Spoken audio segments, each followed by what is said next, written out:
నూతన బొగ్గు బ్లాక్‌ను సింగరేణి సంస్థకి కేటాయించాలని కార్మిక సంఘాల ఐక్యవేదిక నాయకులు డిమాండ్ చేశారు. గురువారం గోదావరిఖని ప్రెస్ క్లబ్‌లో ఏర్పాటు చేసిన విలేకరుల సమావేశంలో హెచ్ఎంఎస్ నాయకులు రియాజ్ అహ్మద్, ఐఎఫ్టియు నాయకులు ఐ కృష్ణ మాట్లాడుతూ సంక్షోభంలో ఉన్న సింగరేణి సంస్థను కాపాడుకునేందుకు కార్మిక సంఘాలు కలిసి రావాలని కోరారు. ఇప్పటికే సంస్థలో ఉన్న 4 బ్లాకులను కేంద్ర రాష్ట్ర ప్రభుత్వాలు ప్రైవేటు పరం చేశాయని, ప్రస్తుతం మనుగురు ఓపెన్ కాస్ట్‌ను టెండర్ ద్వారా అదానీ అంబానీలకు కట్టబెట్టే ప్రయత్నం చేస్తున్నారని ఆందోళన వ్యక్తం చేశారు. సింగరేణి బొగ్గు గనులను సింగరేణికే కేటాయించే విధంగా కేంద్ర రాష్ట్ర ప్రభుత్వాలు నిర్ణయం తీసుకోవాలని డిమాండ్ చేశారు. ప్రభుత్వంతో ప్రకటన చేయించండి, కాంగ్రెస్ పార్టీతో ప్రకటన చేయించండి. మేము పాల్గొననివ్వము, సింగరేణికే అలాట్ చేయిస్తాము, కేంద్ర ప్రభుత్వంతో కొట్లాడి మేము చేస్తాము. వాళ్ళకు దమ్ము లేకపోతే మా ట్రేడ్ యూనియన్ అందరిని తీసుకుపోయి కేంద్ర ప్రభుత్వం దగ్గర ఒత్తిడి తీసుకొద్దాం అనే నినాదం మీద పోకుండా లోపాయికారికంగా కాంట్రాక్టర్ ములాఖాత్ అయి పాట పాడాలి పాట పాడాలి పాట పాడాలని పాటకు పోతున్నారు. పాటకు పోతే కంపెనీ ద్రోహులుగా మారిపోతారు. కనుక మేము ఎవరు వచ్చినా రాకు కలిసి వచ్చే కార్మిక సంఘాలు 7 కార్మిక సంఘాలు ఉన్నాయి. ఇప్పుడు అందరం కలిసి మనుగురు 29 నాడు పోతున్నాం. అక్కడ సమావేశం ఏర్పాటు చేస్తాం. అక్కడ పెద్దలతోటి కూడా మాట్లాడతాం. అవసరమైతే బజార్ బంద్ కార్యక్రమం కూడా అక్కడి లోకల్లో మార్కెట్లో ఉన్న వాళ్ళతో కలుపుకొని కాంట్రాక్టర్ రాకుండా చేస్తాం. ఇవాళ ఏమైంది అండ్ జెన్కో ప్రభుత్వం వేరకు సపోర్ట్ చేస్తుంది. మనకు 137 సంవత్సరాల అనుభవం ఉన్న కంపెనీ సింగరేణి. వానికి ఒక డోజర్ లేదు, ఒక లోడర్ లేదు. జెన్కోవానికి ఒక మనిషి లేడు, ఒక ఇంజనీర్ లేడు, మైనింగ్ ఆఫీసర్ లేడు. వానికి ఇచ్చే ప్రయత్నమే చేస్తారు కానీ మనకి ఇప్పించే ప్రయత్నం చేయరు.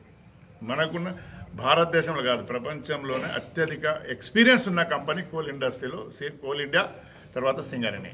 ఈ సింగరేణి అనుభవం ఉన్న వాళ్ళతో పక్కన పెట్టి ప్రైవేట్ కాంట్రాక్ట్ తీసుకొని అది కూడా దొడ్డిదారున జెన్కోకి ఇస్తే జెన్కో చేయడు, ఏం లేదు. జెన్కోడు ఇంకో కాంట్రాక్టర్కి అప్పచెప్తారు అవుట్ సోర్సింగ్ పైన. ఇక మనకు ఏం చేసినట్టు మనం ఏం చేస్తారు, ఏం బీగుతారు అని అడుగుతాను నేను రఫ్గా. సారీ, మీరు నిజత మన పైన ఉంది.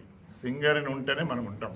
ఇప్పటికే రామగుండం రీజన్లో ఓపెన్ కాస్ట్కు అందరు పార్టీ వాళ్ళు పోటీపడి, మేనేజ్మెంట్ పోటీపడి, ఇది చాక్లెట్లు బిస్కెట్లకు కక్కుర్తిపడి పబ్లిక్ చేయాలి, బాయ్ బంద్ పెట్టాలి అంటే వాళ్ళ బాయ్ బంద్ అయింది. టూలెట్ బోర్డ్స్ ఉన్నాయి మార్కెట్లో, మార్కెట్ లేదు, కొనేటోడు ఎవరు లేడు, కూల్చివేతలు వచ్చినాయి, రకరకాల వేధింపులు జరుగుతున్నాయి.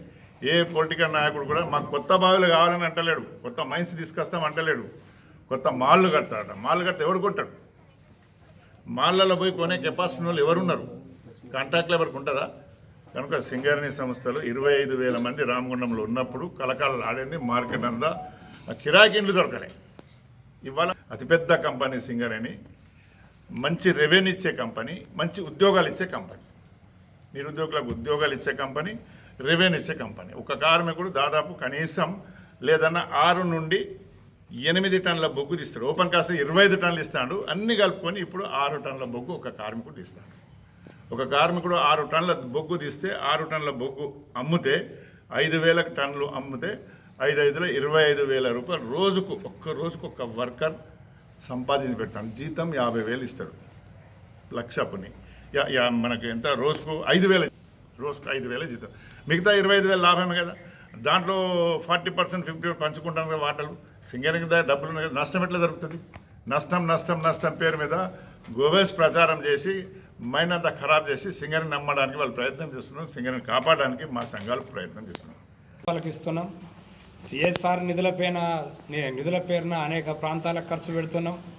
మొన్నటికి మొన్న వాడు ఫుట్బాల్ ఆటగాడు మెస్సీ వచ్చినప్పుడు కూడా 10 కోట్ల రూపాయలు అప్పనంగా ఇచ్చినాం. మన కార్మికుల రక్త చెమట మనం తీసినటువంటి ఉత్పత్తి మన లాభం నుంచి. మన దగ్గర అనేక రకాలుగా ఆర్థిక సంపత్తి మనకుంది. అయినప్పటికీ కూడా వేలంలోకి పొమ్మని చెప్పి, దొడ్డిదారిన పొమ్మని చెప్పి ఆడ రాష్ట్ర ప్రభుత్వానికి కలిసి వచ్చింది. అదొకటి. రెండవది ఏంటంటే ఇప్పుడు మనుగురులో ఏదైతే ప్రకాశం కానీ ఓపెన్ క్యాస్ట్ ఉందో దాని లైఫ్ అయిపోయింది.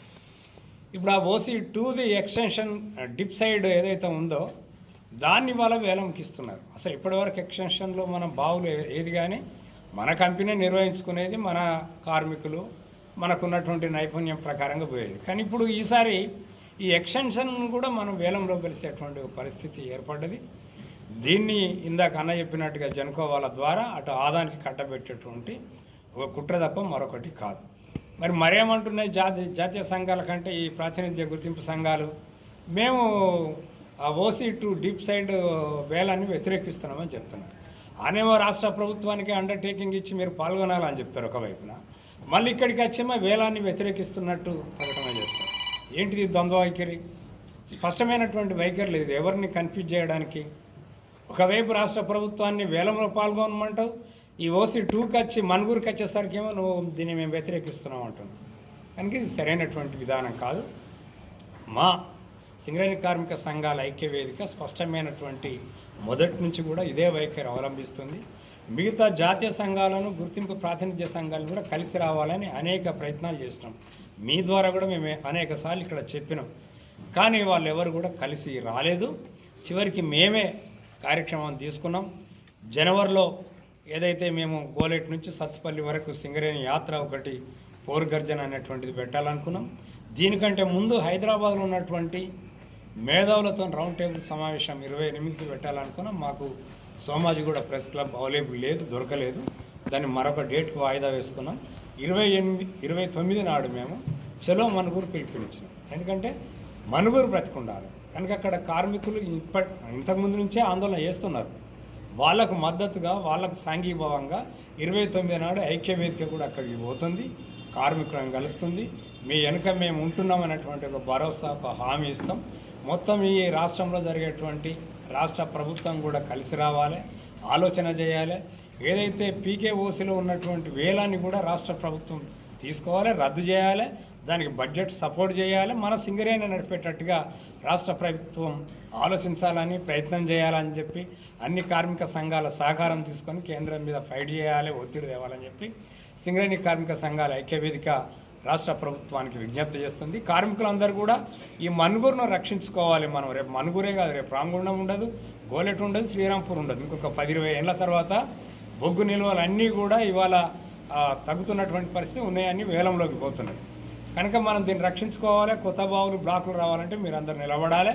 మనం కూడా గుర్తింపు ప్రాతినిధ్య సంఘాల మీద ఒత్తిడి తేవాలి. మీరందరూ కూడా ఆందోళనకు సిద్ధం కావాలని కార్మికులకు కూడా మేము పిలుపునిస్తున్నాం.